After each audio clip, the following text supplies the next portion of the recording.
I showed this a while back. This is the jerry can I installed, and you guys know that almost every square inch of this van is covered with panels. Now, to avoid wasting a panel, I've got another panel in there I've figured out what to do with. I'm going to make sure every panel that I've got that's mobile or flexible is going to be on this. I have camping panels in the back I'm going to be using for something else. Maybe I'm going to use it to set up a little homestead while I work on whatever I'm going to have towed to some property I'm trying to find right now. But so this is the jerry can. I showed a full picture of this in front and back. So instead of losing the mount point for this panel, what I did was I went over here and I just routed the panel around here. It's not, this kind of flex is not good for the power distribution of a panel, but you see how many panels I've got on. So it's not like it's going to be a major drawback either. So a little distortion in the panel is not going to be a big deal. Now over here, I showed before, I have this layer of tarp covering a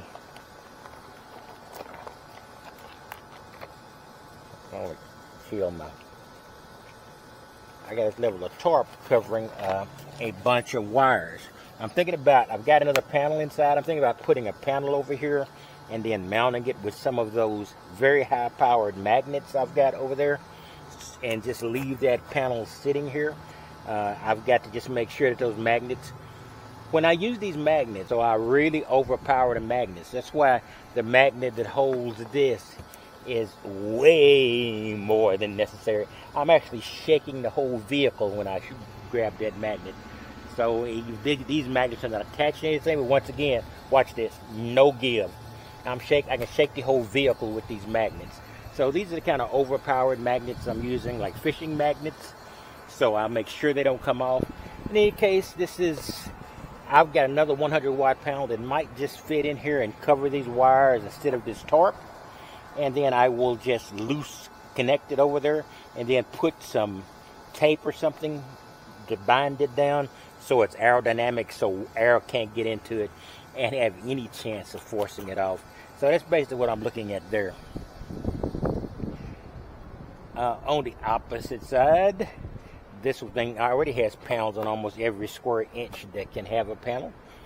So I'm going to keep those there.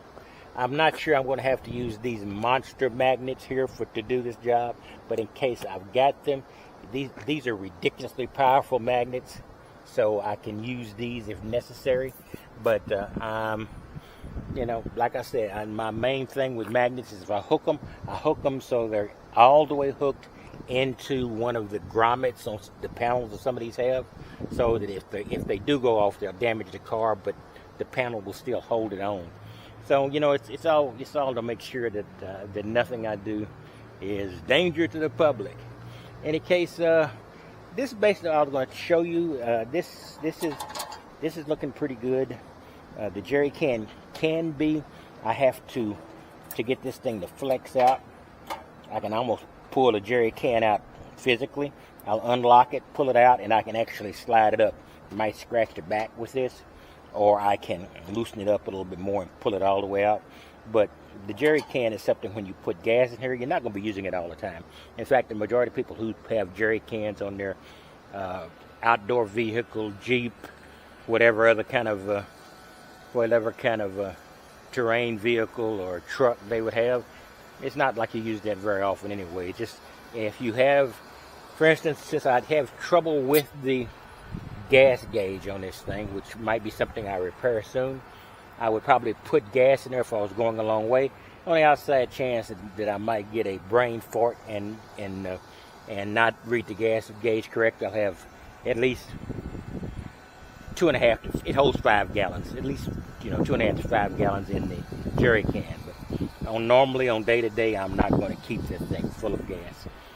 That's a risk that's only required if you're going on a long trip or something and you want to protect your feet from having to walk for a extended distance. And in Texas, in West Texas, if you're out there, it could be a heck of a big extended distance. So I just want to give you a quick run to let you know what was going on. Now I've got I'm paid up through the next 5 or 10 days in this hotel, motel, hotel. I thought it was a hotel. It's an extended stay. I love this place. Though it's from it's Studio 6. It's in the Motel 6 vein. It's very simple. And one thing this has gotten me in mindful for, I checked my room dimensions, and you can actually get a portable building or a quote-unquote cabin moved on some land that zoning allows that, or unincorporated land. Plant my butt there, slap up some solar panels, and voila, I am at home. So that's sort of my plan for the future. By the way, this dual 1080p HP dash cam, I got this a while back. I'm going to go read through it, and then I'm going to put a dash cam in the vehicle, because you need to record people's stupidity, and you don't want to be blamed for an accident that's not your fault. So dash cam is good, and it has I think this dash cam also shows you, so if anybody comes up to your car and gives you any issues, you will also see that. All right, I want to give you a quick rundown. I'm going to go back in and enjoy my weekend. I'm going to tomorrow is a good chance, and I'll show it to you if I do. I'm going to put that other panel up out here and maybe remove this this white piece of tarp. Not that it's unsightly, but I could just slap another panel there. Why not? It's dead space. And since I have decided to go stealth by not going stealth, because I just got it down here, solar camping on the side of me. Texas Tiger Dick solar camping. So I look a little bit like a businessman. So I'm just saying, just forget it. Just go on out there, and if they tell you to move, move. It's just, you want to be stealth, but I don't know if stealth is definitely not possible with the way I'm doing things. And I don't even think stealth matters now, because people are so paranoid and crazy that people are going to notice you're there if you've got a all white van with no windows, etc. So it's just make it till you fake it till you make it, or just live with it. All right, talk to you later. You have a wonderful day.